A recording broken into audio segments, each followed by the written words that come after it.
Good morning. Here we are back out in the shop. We're going to start work on the lathe today. Game plan is we're going to light a fire first. It's a little chilly this morning in North Carolina, and I think we woke up, it's right at 20 degrees, so we're going to light a fire. It's about 44, 45 in here. Not too bad, but you know, it could stand to be a little warmer. So we're going to light a fire. We're going to head to Lowe's, try to get some paint matched, get some citrus strip. We're going to do a little test on the covers that we took off and see how we want to tackle this. Probably going to use the wire wheel, wire cut brush, and got the needle scaler too. So we're going to try all three of them and see how it goes from there. Hopefully by the end of the day we'll have the tape attachment off and we'll just go from there, play it by ear. I don't want to make these videos too long where it bores everybody, so you know, we'll stick to 15, 20 minutes, something like that, whatever feels good. So with that, I'll see you when I get back from Lowe's. All right, we made it back from Lowe's, successful trip. 7 o'clock in the morning, there's nobody there anyway, so didn't have to wait long for anything. Found what I think's a pretty good color. I thought it was more to this darker blue, and they call it Admiral paint, a color, and the color I think I chose was a blue sapphire. It matches pretty close to what I did here. It's gray, it hints of gray with more little bit shades of blue, so I think it'll be all right. I think what we're going to do is just take a little dab of it and stick it right here where the original blue paint was, or I'm assuming it's original unless somebody stripped it all the way down to before and then repainted it this blue color. But I think I found, you know, about 4 colors on here. I noticed on the belt cover, though, there was a red in it. So, you know, we might find some surprises the more we dig into this thing. So unless they painted the belt covers red, who knows? It could have been, you know, it's 1943, 75 years. No telling what we're going to find on it. So let me put on a glove, and I'm going to dab my finger in that paint a little bit and just rub a little bit right here underneath the cover. And we'll see how close we are. We'll be back. All right, so the paint we went with, see if I can get it in the camera here, is Valspar's Anti-Rust Armor. The lady at Lowe's highly recommended it. She said it's very, very glossy, oil-based enamel. They tinted it, of course, to the picture that I had found, so, you know, looks good. Pretty close in the can. It's a little light, but we'll see. Found me a little acid brush. And we're just going to brush some right here. Uh-oh. Looks a little purple for me in there. Hopefully it dries darker. You know, one thing about doing it this way, though, we can always go back and have it tinted. So, might not have should have painted in that deep hole where I got to scratch it back out, but I don't know. It's not bad. I thought it was going to be darker than it was. Maybe it'll dry darker. We'll see. Not going to paint the whole thing with an acid brush, that's for sure. But it goes on really good. So I think that's enough. I think we'll paint that, you know, we'll let that dry, see what it looks like. It might be a little lighter than I want, but, you know, it's just paint. We'll make it darker if we need to. All right, here we are at the bench. My front workshop is, my metal workshop, I should say, is about 28 by 40 feet. We do almost all metal work up here, work on cars, anything metal, welding, sandblasting. I have a parts washer right here in the other corner. This is my metalworking table. It's a 5 by 10, 1/8 inch piece of metal on top of a 2 by 6 joist and 3/4 tongue and groove plywood floor. Pretty stout. I prefer these kind of tables. You know, you can sort of move them around with just a little bit of help if you need to, but it works well for me. So we're here at the table. The lathe is right here to my left, so I can see, you know, everything on it. But what we're going to do is try some different paint removal techniques. Went on the internet and read some stuff. You know, you can use a flat disc, which, not putting too much faith in this. This sucker's probably going to be the dustiest of them all. Going to use a Norton wire cut brush. It might do all right. I kind of have my doubts. Also have a regular wire wheel that goes on your angle grinder. And I'm pretty fond of this big Delta or DeWalt angle grinder. It works very well. It's got enough oomph to do anything you need to get done with it. I also went to Harbor Freight and bought their cheap $29 needle scaler. I've heard a lot of good things about this. Never used one, not exactly sure how to do it, but you know, we're gonna give her a whirl if it works. I hope this works, because there's a lot of nooks and crannies that this thing really would come in handy. Either that or we're gonna have to get in there and scrape. The stripper that we're probably gonna use is, I've heard, you know, a couple things. You know, Citrus Strip is what Keith Rucker and the Basement Machine Shop guy, I can't remember his name now. I'll try to find his link and post a card up here in the corner. But Citrus Strips works very well. And then I've also read some stuff about Easy Off Oven Cleaner. And it, you know, we'll try it. You know, if it's safe enough in the oven for an old lady, I shouldn't say old lady, for somebody to go clean the oven, then we're, you know, why can't it be used out here in the shop? We'll try it. But my main goal is I'd like to get most of the heavy crap off of it, and then, you know, put the stripper on it so it doesn't have to work as hard. And then we'll either, I'm sure we're going to rinse them all off in the parts washer, and then if it needs it, we might even sandblast it. So the sandblaster works pretty good. There's just not a lot of this stuff's going to fit in there. So covers wise, this is about the only one I can see right now that'll fit. Maybe the lower gearbox cover. But what we're going to do, we're going to get this label off first. Just a brass label. It looks like it used those little pins, those screw pins. I'm not sure if you've ever seen them. You just drill a hole, and it's sort of threaded. It's more twisted would be a better word, and you just pop them in place. Getting them out can be tricky though. So I'm going to put my safety glasses on, and we're just going to, I've got an old woodworking chisel here that it's sharpened to a dull point. So we're just going to get under here and see if we can't get underneath it. And once we get underneath it, we might be able to get a pair of side cutters or end cutters or something like that. I do not want to damage the label, you know, if at all possible. There, that one's coming up. So, and then you can get your side cutters, and you know, where I work at, we use dikes, and we go through these like you wouldn't believe. But this one has no cutting ability to it whatsoever. It's probably cut one too many tie straps, or you know, the things we use at work. So, but there you can just turn it right out, and you have a little pin. And then what I like to do is, when your wife's not looking, you run inside and grab the snack pack Ziploc bags. You know, they're the perfect size for this stuff. And it's not that I won't want to keep it, but it'd be nice if I need to replace some stuff, I know what size I need to go buy, which I'm sure I'm going to buy a lot of these little pins. It's kind of hard to see. I'll tell you what, I'm going to zoom you in closer on the next one so we can see how that goes. So that one's in the bag. Let me zoom you in a little closer. All right. So I got you zoomed in a little closer here. Now I don't want to make a mistake now that I'm this close to it. So I'm just going to get down, and I'm just going to lay the flat part of the chisel here down underneath the thing and let the angle part kind of go up underneath the screw. And I'm just going to tap gently. I don't want to mess up. It looks like it's a brass or copper label. So all I'm trying to do is create a little space up underneath that rivet or screw, anything like that, so I can get those side cutters under it. And once I get the side cutters, you can kind of get under it and squeeze a little bit, and you can feel it. You can feel it. You know, you can feel it lift up. So once you get it under there, then I just kind of unscrew it, and it comes right off. Maybe you can see there when I'm talking about those screw threads.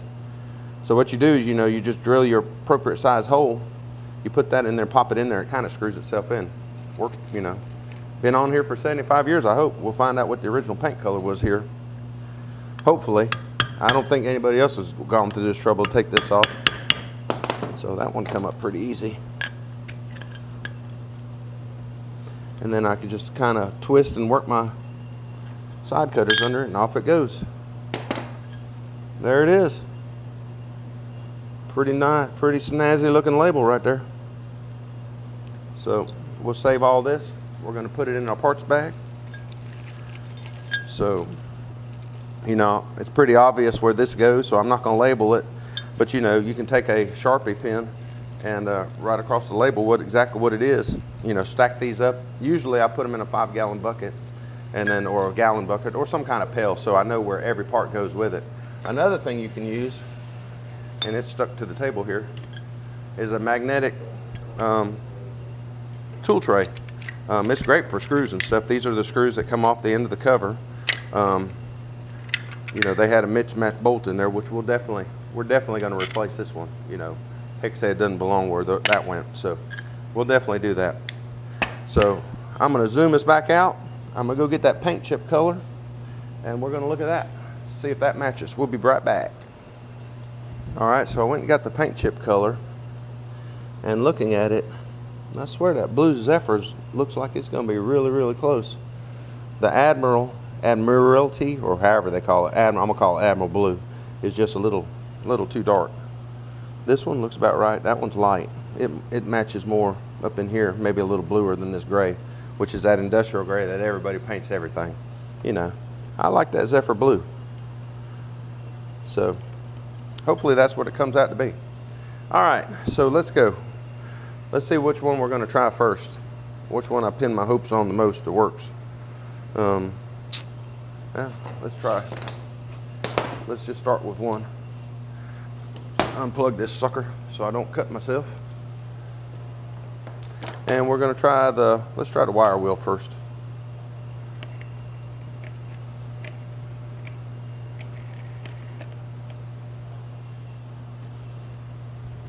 All right, might be a little loud, so, you know, we'll see how it goes from here.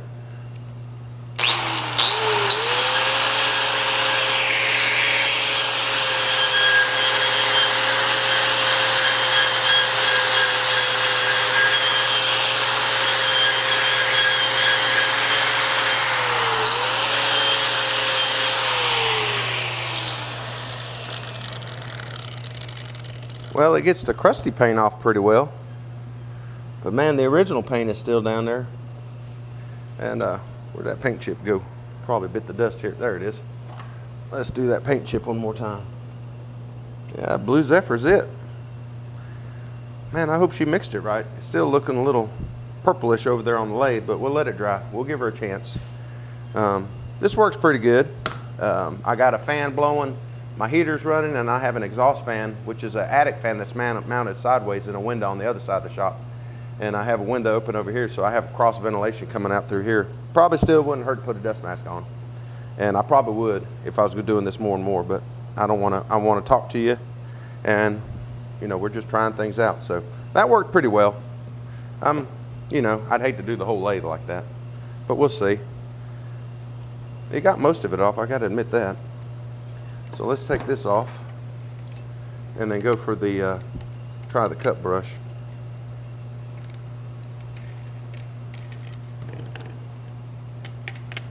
And they probably each have their application. I'm not by no means a paint removal expert. All I know is I don't like to do it. So if I can get an advantage just buying something that does the job much, much easier, then I'm all for buying it. The wire brushes were what, about 15 bucks a piece, something like that, at Lowe's. So we'll try this one.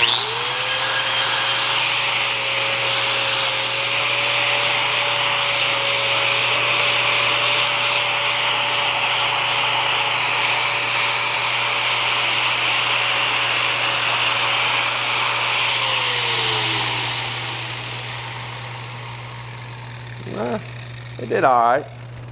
It still takes it just down to the original gray color that you know that I want it to be. So you know, the more I'm digging out of it, the more that blue right there is matching it. So okay, we're good. We'll try the next thing, which is just a flap sander wheel or flat disc. So let's try that.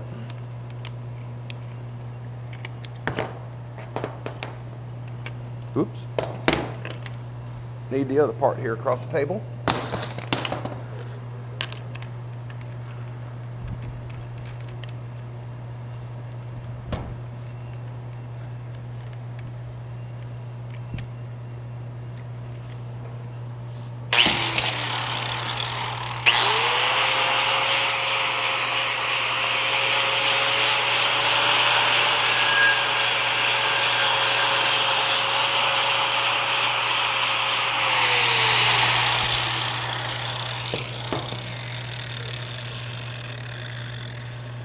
Well, that's promising to take it on down to the metal. I don't want to do the whole lathe like that. It creates the most dust too, so this might be, you know, one of the last things we do, and that could probably get expensive using these discs. So our last one here is needle scaler. So I'm sure you're going to comment if I'm doing it wrong, so let me know. Well, that's not too bad. Let's try it out. Oh, where's this sucker been my whole life?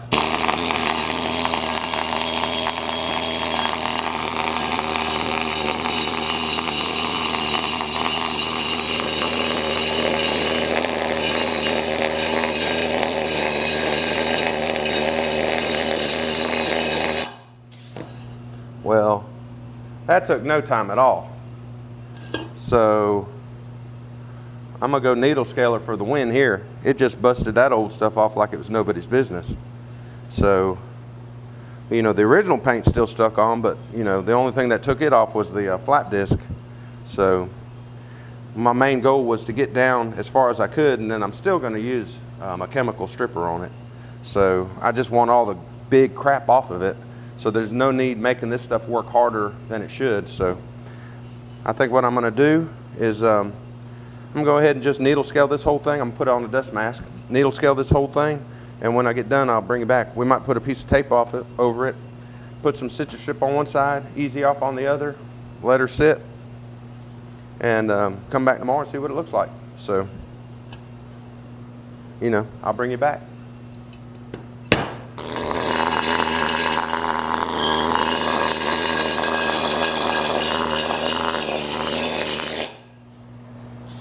Whew. Well, that thing's definitely not the best thing to listen to, but dang, it got the job done. That was maybe 5 minutes, if that long, and it got every bit of the heavy, you know, the heavy paint off of it. I'm thoroughly impressed. So, you know, we do that all over everywhere, and then might be able to just take the wire wheel or the cut brush and go on and get the little bit of residual, and we'll see how that goes. Matter of fact, we'll just go ahead and try it. What the heck? So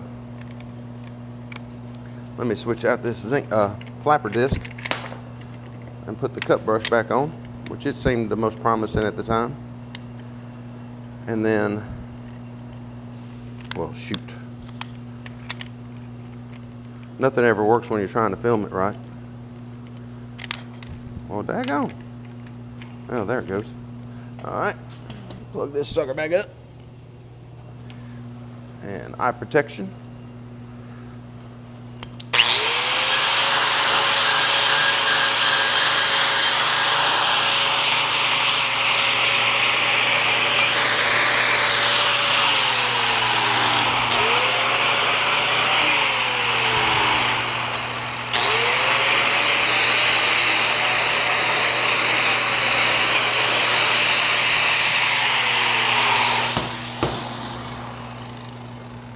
It did all right.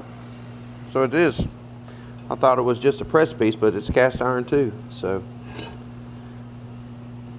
they didn't mess around, man. I'm telling you what, heavy stuff on these lathes, old lathes. So what we're gonna do, I think, is just leave it like that and let the chemical stripper work its magic. So I'm gonna run a piece of tape across the front of it. We're gonna citrus strip one side. We're gonna easy off the other.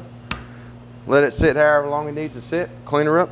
See what happens. So let me go get a piece of tape and then I'll be back. All right. Let me get this brush here. Brush some of this crap off the table. I don't like blowing a lot of stuff, you know, it just gets in the air and then, you know, you got to sweep it out from somewhere else. So you might as well just, you know, these brushes from Harbor Freight are dirt cheap. So there's 4, 5, 6, there might be 10 of them laying in here, who knows. Every time I go to Harbor Freight or something, I always pick up a pack of acid brushes and a couple of these brooms. It seems like whenever I need one, I can't find one, so we try to put one on every horizontal surface we can find. So let me get most of the dust out from around here. Alrighty. We're just going to run a piece of tape, just so we'll have a boundary mark. Not that I'm, you know, I'm doing this more so I can film it and we can see what the difference is. So over on this side, we're going to put citrus strip on this side and easy off on this side. And we're going to see which one works better. So the directions for this stuff says shake it up really, really good and get another container and put it in. So I've got an old plastic housing that I'm going to use. And grab a chip brush and we're going to brush this stuff on and find out what the cleanup is. Odorless mineral spirits. So we have a mineral spirits washer, parts washer right here, so we'll clean up the brush with that.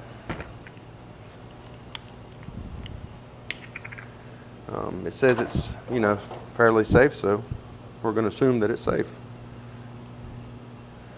Alrighty, let me get some gloves and I'll be right back. Alright, we're back. Got my gloves on, got my glasses on, shook this stuff up. Just going to put a little bit there in the corner. I don't think it's going to take much. Doesn't smell, or my sniffer's gone, one of the two. It smells like citrus. We're going to liberally apply this.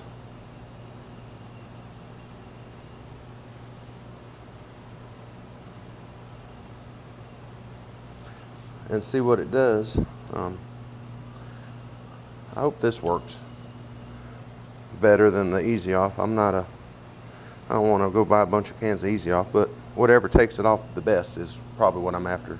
I'd love to get it all the way down to bare metal or as low, you know, as far as I can before we go painting it.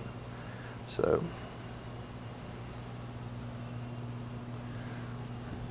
might have to go back and rewatch some of their videos to see how liberal is liberal. So to me, that's a pretty liberal coat. It's only taken off that one coat of paint, so it's already doing something. So it's turned it all gray. All the citrus strip has already turned gray. So that's pretty damn promising there. So we'll do that. Let me put this in the parts washer. These chip brushes are fairly cheap, but you know, if you can save it, I reckon. If it doesn't take a lot of time to clean it out. Well, it cleans right up, so. Sorry, it's off camera or I'm out of the frame. Sorry about that. So.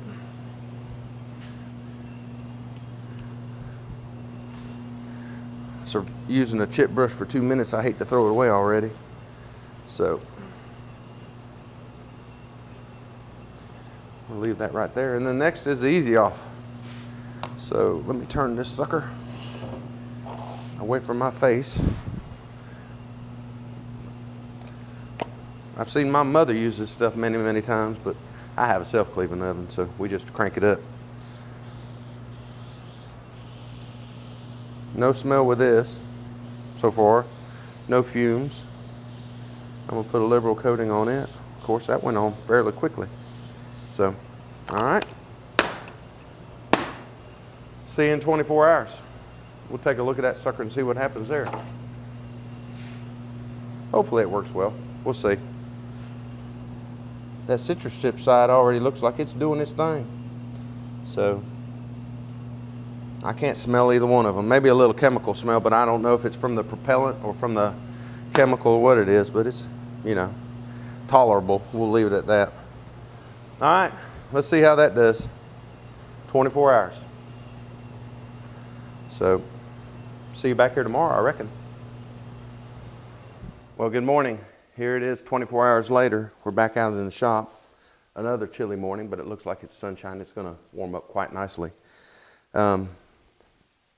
Looking at this clutch cover, the citrus strip side still a little wet. The Easy Off side is not. Let me see if I can turn it around. It's dried and crusty. Let me get some gloves on. I ordered these gloves. These are Venom gloves. Get them on eBay. They says one size fits all, but yeah, if you got big mitts like mine, you better get the big ones. But they work really good. They're very, very thick. So you can see it's still wet here on the bottom. Let me spin it around here. And well, the easy off side's a little wet too. It looked dry, but it's pretty wet. So let me grab a rag right here. All right, we got a rag and we got an old washcloth. Every time I go by like a Dollar General store or one of them cheap dollar stores and they have these washcloths on sale, you know, I think I got 10 for $1. I mean, dirt cheap, might as well. I'll tell you, let's scrape some, see how it goes. Put my safety glasses on. I don't see no color coming up, but it's sort of dry. No, it's down to the cast iron. That looks all right. On the citrus strip side, kind of hard to tell with being cast iron and all, but I believe it did get it. Let's tear the tape off so I can have a better look.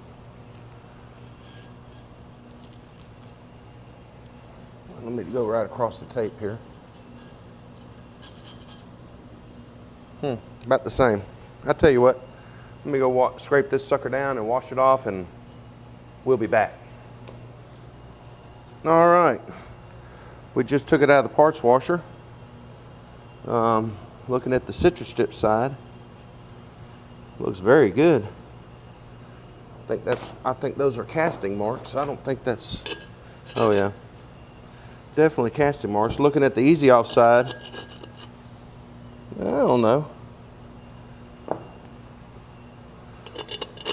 Might be casting marks on that side too. I would say the citrus strip side looks a little bit better.